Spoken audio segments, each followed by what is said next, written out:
Hi everyone, welcome to Nursing IQ. In this session, I will discuss about antepartum hemorrhage as well as placenta previa. So let's start the video. So antepartum hemorrhage. Antepartum hemorrhage का मतलब क्या है? Any bleeding which occurs from the genital tract or into the genital tract more than equal to 28 weeks of pregnancy or up till the delivery. तो antepartum hemorrhage का मतलब 28 weeks या फिर 28 weeks के बाद से लेके अप टिल डिलीवरी तक अगर जेनाइटल ट्रैक्ट से या फिर जेनाइटल ट्रैक्ट में कोई भी ब्लीडिंग है दैट इज कॉल्ड एंटीपर्टम हेमरेज। तो एंटीपर्टम हेमरेज का कॉजेज क्या है? तो फर्स्ट कॉज है एब्रोशियो प्लासेंटा, दूसरा है प्लासेंटा प्रीविया, नेक्स्ट भासा प्रीविया, सर्कमवैलेंट प्लासेंटा, या फिर अगर सर्वाइकल कोई पोलिप्स हो, देन कार्सिनोमा सर्विक्स, या फिर कोई लोकल ट्रोमा हो। सो एंटीपर्टम हेमरेज का कॉजेज और प्लासेंटा प्रीविया का जो risk factor, this are very important for the NORCET exam. Next, what is the most common cause of antepartum haemorrhage? अगर most common cause पूछे then the best answer is most common is abruptio placenta and the second most common cause is placenta praevia. And remember, which of the following is not a cause of antepartum haemorrhage? Battledore placenta is not a cause for antepartum haemorrhage. बहुत बार ये question AIIMS में पूछा गया है। So remember, battledore placenta is not a cause for antepartum haemorrhage. Next, so just now we read vasa praevia is also a cause of antepartum haemorrhage. तो vasa praevia होता क्या है? See, this is female abdomen and ये है uterus, और uterus का जो बाहर का हिस्सा है दिस इज कोरियन, और इनर मोस्ट जो लेयर है दिस इज एमनियन, और ये जो फ्लूइड है this is amniotic fluid, amniotic fluid. See, normally ये जो अम्बिलिकल कॉर्ड होता है that is directly attached to the placenta like this, placenta से डायरेक्ट अटैच्ड होता है। But in vasa previa umbilical cord पहले मेम्ब्रेन से अटैच होता है, देन मेम्ब्रेन से अटैच होके it goes to the placenta, और ये जो इंसर्शन है this is called velamentous insertion of placenta, velamentous insertion of placenta. तो भासा प्रीविया में किस टाइप का इंसर्शन दिखता है? वेलामेंटस insertion of placenta. So in vasa previa जब भी मेम्ब्रेन रप्चर होता है, मेम्ब्रेन के साथ साथ अम्बिलिकल कॉर्ड भी रप्चर हो जाता है। And as we know, umbilical cord में umbilical vein and umbilical artery है। तो जब भी कॉर्ड रप्चर होगा, अम्बिलिकल वेसल से भी ब्लीडिंग होने लगेगा। सो भासा प्रीविया में जो ब्लीडिंग है दैट इज फ्रॉम फीटस, ये जो ब्लीडिंग है this is from fetus, not from mother और प्लासेंटा। तो भासा प्रीविया का ब्लीडिंग के कारण से फीटस का डेथ होता है, ना कि मदर का। सो इन vasa previa bleeding is due to rupture of cord and fetal death, इसके कारण से डायरेक्टली fetal death होता है। So due to भासा previa we can see fetal mortality,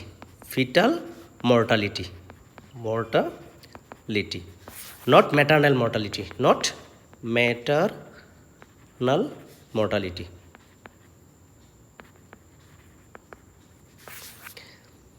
Next, circumvallate placenta.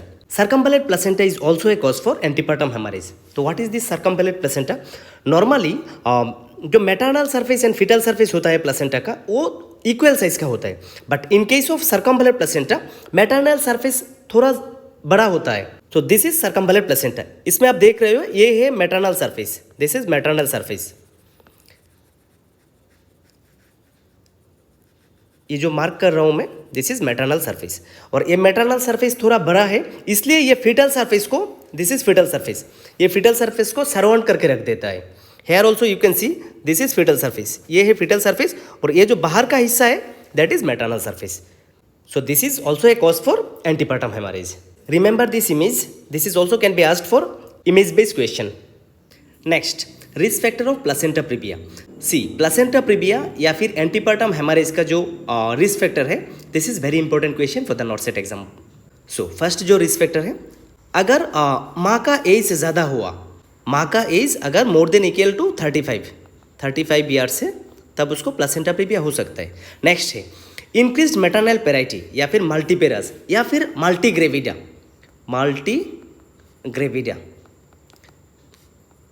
तो मल्टीपेरस या मल्टीग्रेविडा मदर्स में प्लेसेंटा प्रीविया दिख सकता है। नेक्स्ट, अगर प्लेसेंटा का साइज बड़ा है तब तो किस किस कंडीशन में हमें बड़ा प्लेसेंटा देखने मिलेगा? तो ट्विन प्रेगनेंसी में या फिर डायबिटीज़ में या प्लेसेंटा बाइलोबाटा में और प्लेसेंटा सकेंचुरिएटा मतलब सकेंचुरिएट लोब में। तो ये चारों कंडीशन में प्लेसेंटा का साइज बड़ा होगा। नॉर्मल सी बात है, अगर प्लेसेंटा का साइज बड़ा होगा तो some parts of placenta lower uterine segment में आ सकता है क्योंकि बड़ा प्लेसेंटा है। तब हमें प्लेसेंटा प्रीविया दिख सकता है। नेक्स्ट, अगर एंडोमेट्रियम डिफेक्टिव रहा तब तो किस किस कंडीशन में हमें डिफेक्टिव एंडोमेट्रियम दिखेगा? अगर मदर ने स्मोकिंग किया या फिर अगर उसको एंडोमेट्राइटिस है तब, या फिर एक्सेसिवली अगर उसको क्यूरेटस किया गया मतलब एंडोमेट्रियम को किसी कारण से क्यूरेटस किया गया तब, और हिस्ट्री ऑफ प्लेसेंटा प्रीविया अगर उसको प्रीवियस हिस्ट्री है प्लेसेंटा प्रीविया का तभी प्लेसेंटा प्रीविया दिख सकता है। सिजेरियन सेक्शन, अगर हिस्ट्री ऑफ सिजेरियन सेक्शन रहा या फिर सिजेरियन सेक्शन का अगर कोई स्कार रहा तब प्लेसेंटा प्रीविया दिख सकता है। तो जैसे कि हमने अभी अभी देखा, प्लेसेंटा बाइलोबाटा या फिर succenturiate lobe is also a risk factor for placenta previa. तो सकेंचुरिएट लोब क्या है? तो मेन प्लेसेंटा से अगर छोटा सा लोब अलग हो गया और इन बिटवीन ब्लड वेसल से कनेक्टेड है, इसको सकेंचुरिएट लोब कहते हैं। तो दिस इज नॉर्मल प्लेसेंटा और ये थोड़ा सा छोटा एक लोब जो मेन प्लेसेंटा से अलग हो गया, बट इसमें आप देखिए ब्लड वेसल से कनेक्टेड है। सेम हेयर ऑल्सो, ये है छोटा वाला लोब, ये है बड़ा वाला लोब, बट इसमें ब्लड वेसल से कनेक्टेड है। तो प्लेसेंटा बाइलोबाटा क्या है? प्लेसेंटा बाइलोबाटा में मेन जो प्लेसेंटा है वो डिवाइडेड हो गया इक्वली टू पार्ट्स में। So here you can see equally almost equally two part से डिवाइड हो गया। तो इसमें भी आपको देखेगा ये दोनों लोब के बीच में ब्लड वेसल से कनेक्टेड है। Next, classification of placenta previa. तो फर्स्ट जो क्लासिफिकेशन है this is type 1 placenta previa, इसको हम लेटरल प्लेसेंटा प्रीविया भी कहते हैं। If the edge of placenta lies within 2 centimetre of internal os but does not touches it. तो अगर the placenta lower uterine segment में आया है बट अभी भी उसने इंटरनल ऑस को टच नहीं किया है। Next, type 2। टाइप 2 को हम मार्जिनल प्लेसेंटा प्रीविया भी कहते हैं। If the placenta reaches to the margin of internal os but does not cover is. इसमें प्लेसेंटा अभी भी इंटरनल ऑस को कवर नहीं किया है, टच तो किया है बट अभी भी कवर नहीं किया है। Next, type 3। टाइप 3 को हम इनकम्प्लीट प्लेसेंटा प्रीविया या फिर पार्शियल प्लेसेंटा प्रीविया भी कहते हैं। तो इसमें if the placenta covers the internal ऑस partially, अगर प्लेसेंटा ने इंटरनल ऑस को पार्शियली कवर कर लिया, that is called type 3 placenta praevia. And last one is type 4 और कंप्लीट प्लेसेंटा प्रीविया या फिर सेंट्रल प्लेसेंटा प्रीविया। और इसमें जो प्लेसेंटा है ये कंप्लीटली इंटरनल ऑस को कवर कर लेता है। तो आगे जाने से पहले टाइप्स के बारे में और थोड़ा जान लेते हैं। तो पहला तो है ये जो टाइप 1 प्लेसेंटा प्रीविया है, टाइप 1 और टाइप 2। टाइप 1 एंड टाइप 2 में प्लेसेंटा एंटीरियरली भी अटैच हो सकता है, मतलब एंटीरियर वॉल में भी अटैच हो सकता है, एंटीरियर और पोस्टीरियर वॉल में भी। ये टाइप 2। टाइप 2 में भी एंटीरियर और पोस्टीरियर। सो रिमेंबर, ये जो टाइप 2 पोस्टीरियर है this is dangerous variety of placenta previa. Type 2 posterior ये डेंजरस वेराइटी है, dangerous variety of placenta previa.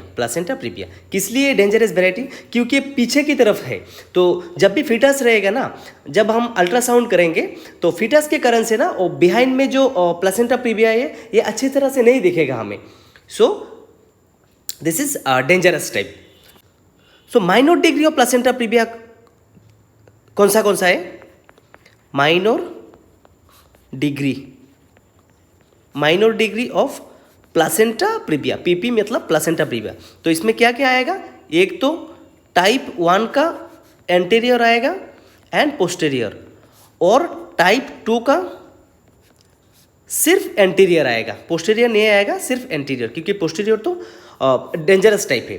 तो ये जो माइनर डिग्री है इसमें हम वेजिनल डिलीवरी एटलीस्ट ट्राई कर सकते हैं,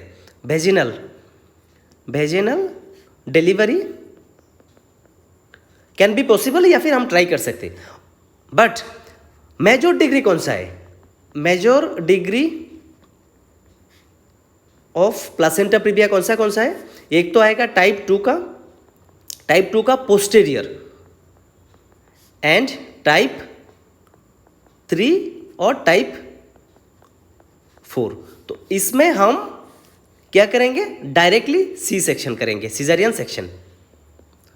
इसमें हम वेजिनल डिलीवरी ट्राई नहीं करेंगे। Okay, in all posterior variety of placenta previa, PP means placenta previa, stall वर्दी साइन इज पॉजिटिव। तो प्लासेंटा प्रीविया में हमें स्टॉल वर्दी साइन देखने को मिलता है। सी, जब भी हम कहते हैं ऑल पोस्टीरियर वेराइटी, तो इसमें क्या क्या आते हैं, एक तो टाइप 1 पोस्टीरियर और दूसरा है टाइप 2 पोस्टीरियर। तो टाइप 1 एंड टाइप 2 पोस्टीरियर में हमें स्टॉल वर्दी साइन देखने को मिलता है। तो ये स्टॉल वर्दी साइन क्या होता है, सी, ये है फीमेल पेल्विस। तो इसमें एंटीरियरली हमें क्या मिलता है, सिम्फाइसिस प्यूबिस, और पोस्टीरियरली सैक्रम मिलता है। सी, एंटीरियरली सिम्फाइसिस प्यूबिस के नीचे भी बहुत सारा खाली जगह है, बट पोस्टीरियरली जो सैक्रम है ऑलरेडी स्पेस कम है, क्योंकि सैक्रम है। ऊपर से अगर प्लासेंटा प्रीविया हो गया, मतलब पोस्टीरियर टाइप का प्लासेंटा प्रीविया हो गया, और लेस स्पेस रहेगा। तो इन दैट केस जो फीटस रहेगा ना, अगर एब्डोमिनल पाल्पेशन में हम फीटस के हेड को पेल्विस की तरफ पुश करेंगे तो फीटल डिस्ट्रेस होने लगेगा। और क्यों फीटल डिस्ट्रेस होगा, जब भी हम पुश करेंगे ना, फीटल हेड अम्बिलिकल कॉर्ड को कंप्रेस करेगा, और इसी कारण से ब्लड सर्कुलेशन कम होगा फीटस में। तो इसीलिए हमें फीटल डिस्ट्रेस देखने को मिलता है, and that is only Stallworthy sign.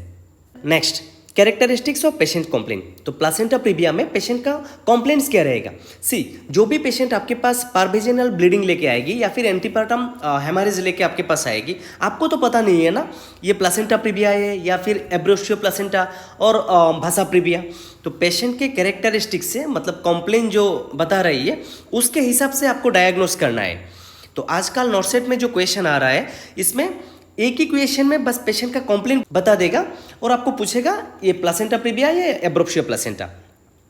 So placenta praevia का जो ब्लीडिंग है, this is painless, causeless, recurrent, sudden bright vaginal bleeding. Painless मतलब पेन नहीं रहेगा, सिर्फ ब्लीडिंग रहेगा, और ब्लीडिंग कैसा, ब्राइट रेड, और सडन ब्लीडिंग स्टार्ट हो जाएगा। कॉजलेस मतलब क्या, कोई भी रीजन नहीं रहेगा, जैसे कि कुछ ट्रोमा हुआ और भी कोई कारण हो सकता है, लेकिन प्लासेंटा प्रीविया में ना कोई भी ऐसा कुछ रीजन नहीं होगा। अचानक पेशेंट कंप्लेंट लेके आएगी कि है अभी अभी मेरा ब्लीडिंग स्टार्ट हो गया।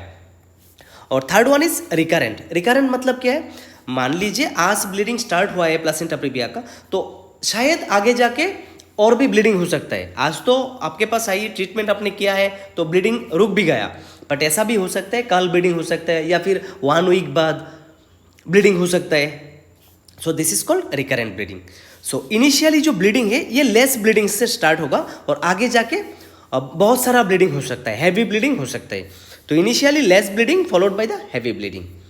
नेक्स्ट, तो प्लासेंटा प्रीविया के पेशेंट में जब हम पार एब्डोमिनल एग्जामिनेशन करेंगे तब हमें यूट्रस कैसे मिलेगा, soft, relaxed and non tender. और जबकि ये soft, relaxed and non tender है, इसलिए हमें फीटल हार्ट साउंड भी इजीली सुनाई देगा, एंड हम पाल्पेट भी अच्छी तरह से कर पाएंगे। तो इसीलिए फीटल बॉडी पार्ट्स भी इजीली पाल्पेबल है। और जब हम फंडल हाइट देखेंगे तो fundal height period of gestation के हिसाब से इक्वल रहेगा। तो नेक्स्ट है मैनेजमेंट। सी, जब भी कोई प्रेग्नेंट फीमेल 28 वीक्स या फिर 28 वीक्स से ज़्यादा पारवेजिनल ब्लीडिंग लेके आपके पास आएगी, तो जो फर्स्ट स्टेप ऑफ मैनेजमेंट है दैट इज रिससिटेशन। और रिससिटेशन हम कैसे करेंगे, पहले तो हम आईवी कैनोलेशन करेंगे, आईवी कैनोला लगाएंगे। और जब हम आईवी कैनुला लगाएंगे कौन सा कैनुला चूज करेंगे, सबसे लार्ज वाला, लार्ज बोर्ड वाला। और कौन सा है सबसे लार्ज, 14, और इसके बाद है 16। 14 जो ऑरेंज वाला एंड 16 जो ग्रे कलर की। नेक्स्ट हम ब्लड कलेक्ट करेंगे। जब भी हम कैनुला लगाएंगे साथ साथ ही हम ब्लड कलेक्ट करेंगे। किस लिए कलेक्ट करेंगे, ब्लड ग्रुपिंग जानने के लिए। तो ब्लड कलेक्शन फॉर ग्रुपिंग। और कलेक्ट करने के बाद हम क्या करेंगे, आईवी फ्लूइड स्टार्ट कर देंगे, आईवी फ्लूइड्स। और कौन सा फ्लूइड, क्रिस्टलोइड्स, क्रिस्टलोइड्स। नंबर 4 हम क्या करेंगे, हम कैथेटर लगा देंगे, कैथेटराइजेशन। और एट लास्ट हम ऑक्सीजन स्टार्ट कर देंगे, ऑक्सीजन बाय मास्क। तो इतना सब करने के बाद हम पेशेंट का वाइटल्स देखेंगे और साथ साथ ही फीटल हार्ट साउंड सुनेंगे। तो अगर पेशेंट का वाइटल्स अनस्टेबल है या फिर फीटल हार्ट साउंड सुनाई नहीं दे रहा है, देन हम without any delay caesarean section के लिए मतलब पेशेंट को प्रिपेयर करेंगे। सी, अगर पेशेंट का वाइटल्स अनस्टेबल है या फिर फीटल हार्ट साउंड सुनाई नहीं दे रहा है, मतलब नॉट हार्ड, तो इन दैट केस प्लासेंटा प्रीविया या एब्रोप्सिया प्लासेंटा या भाषा प्रीविया कुछ भी नहीं हम सोचेंगे, इमीडिएटली सीजरियन सेक्शन के लिए पेशेंट को प्रिपेयर करेंगे। बट अगर पेशेंट का वाइटल्स स्टेबल है या फिर फीटल हार्ट साउंड जो है दैट इज नॉर्मल, हार्ड सुनाई दे रहा है या फिर नॉर्मल, और नॉर्मल कितना है 110 से लेके 160 बीट्स पर मिनट, अगर ऐसा है देन नेक्स्ट स्टेप में हम क्या करेंगे, TAS करेंगे। ये एक स्क्रीनिंग टेस्ट है। सी, जब भी कोई पेशेंट आपके पास पारवेजिनल ब्लीडिंग लेके आते हैं तो ये एब्रोप्सिया प्लासेंटा हो सकता है, प्लासेंटा प्रीविया हो सकता है, भाषा प्रीविया हो सकता है, और भी कुछ हो सकता है। बट अगर कोई पेशेंट आपके पास पारवेजिनल ब्लीडिंग लेके आ रहा है और ये भी 28 वीक्स या 28 वीक्स के बाद, इन दैट केस आपको मानना पड़ेगा कि ये प्लासेंटा प्रीविया, और प्लासेंटा प्रीविया मान के ही आपको मैनेजमेंट की तरफ मतलब चलना पड़ेगा। तो जब भी पेशेंट का वाइटल स्टेबल है या फिर फीटल हार्ट साउंड सुनाई दे रहा है, नेक्स्ट हम स्क्रीनिंग टेस्ट करेंगे, क्योंकि हमें पता है ये प्लासेंटा प्रीविया हो सकता है। और जब हम स्क्रीनिंग करेंगे क्या करेंगे, सोनोग्राफी करेंगे, TAS, ट्रांस एब्डोमिनल सोनोग्राफी। तो हम ट्रांस एब्डोमिनल सोनोग्राफी करेंगे। तो पहले हम एब्डोमेन में ही प्रोब लगा के सोनोग्राफी करेंगे और देखेंगे प्लासेंटा का लोकेशन कहाँ है। अगर placenta is located in upper segment then ये प्लासेंटा प्रीविया नहीं है।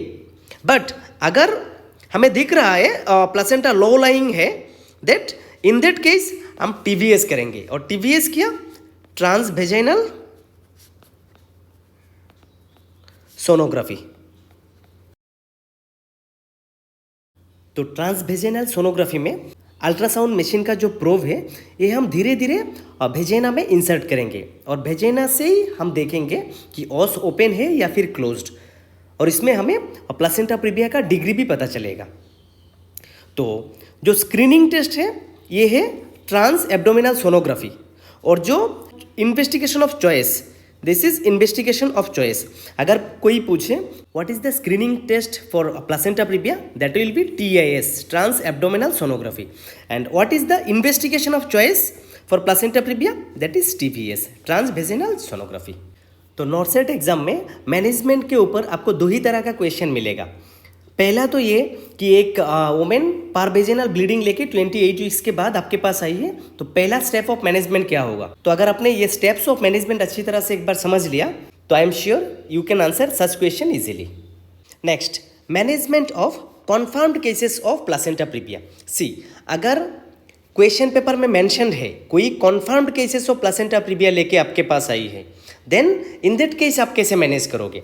सो फर्स्ट स्टेप सेम ही रहेगा, रिससिटेशन करेंगे।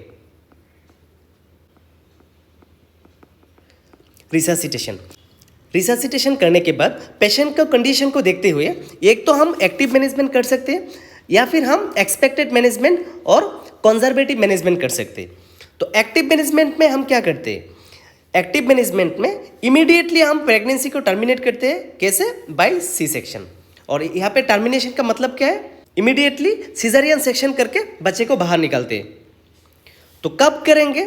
ओनली अगर पेशेंट का जो वाइटल साइंस है, मतलब मदर का वाइटल साइंस अनस्टेबल है, या फिर फिटस का जो हार्ट साउंड है ये सुनाई नहीं दे रहा है और फिटल डिस्ट्रेस है, या फिर मदर का ब्लीडिंग अभी भी कंटिन्यू हो रहा है, और अगर gestational age more than equal to 37 weeks. So हमें पता है 37 वीक्स तक फिटल लंग मैच्योर हो जाता है, तो इसके बाद हम प्रेगनेंसी को क्यों कंटिन्यू करें? तो अगर जस्टेशनल एज 37 वीक्स से ज़्यादा या फिर 37 वीक्स, और अगर यूएसजी करके हमें पता चलता है फिटस को कोई एनोमली है जिसके कारण से फिटस का डेथ हो सकता है, अगर कोई major anomaly like एनान्सेफाली,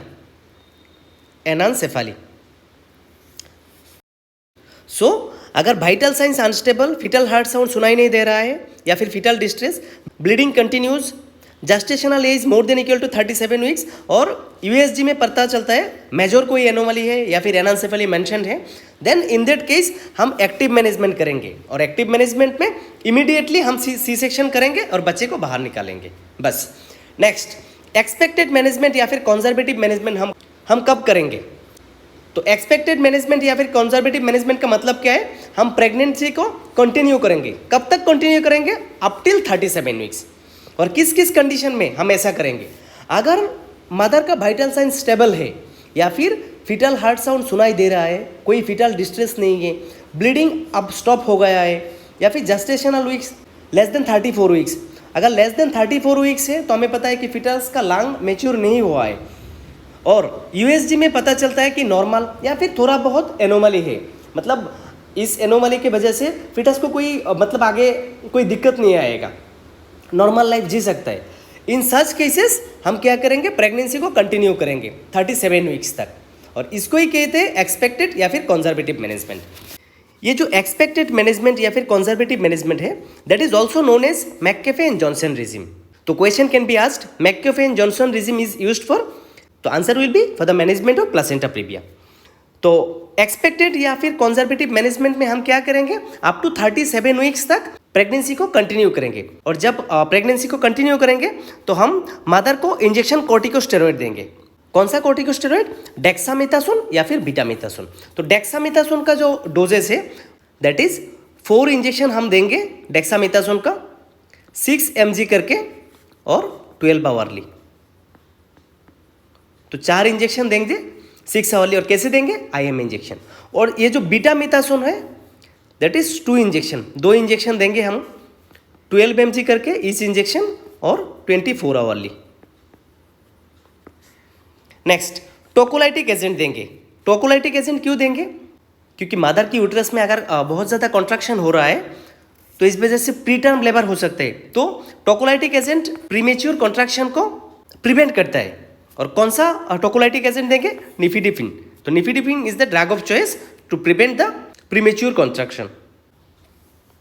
next, blood transfusion करेंगे, मतलब अगर बहुत ज़्यादा ब्लीडिंग हुआ है देन हम ब्लड अरेंज करके रखेंगे या फिर ब्लड ट्रांसफ्यूजन करेंगे। और अगर मदर RH नेगेटिव है, only for RH negative mother हम इंजेक्शन NTD देंगे।